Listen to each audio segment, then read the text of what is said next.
بخاری اور مسلم کی ایک روایت میں ہے کہ ایک دفعہ ایک کتا کنویں کے ارد گرد گھوم رہا تھا، قریب تھا کہ پیاس کی شدت سے وہ مر جاتا۔ اچانک بنی اسرائیل کے ایک فاحشہ عورت، ایک زانیہ اور گناہگار عورت وہاں سے گزری اور اس پر نظر پڑی۔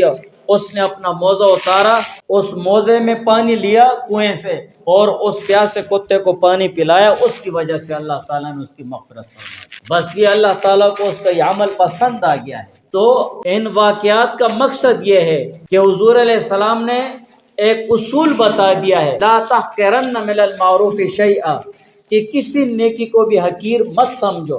جب بھی تمہیں اپنی زندگی میں کسی بھی نیک عمل کے کر گزرنے کا موقع مل جائے تو اس نیک عمل کو کر گزرو، اس کو حقیر سمجھ کر مت چھوڑو۔ اور وجہ یہ ہے کہ عمل تو وہ ہے جو اللہ تعالیٰ کو پسند آ جائے۔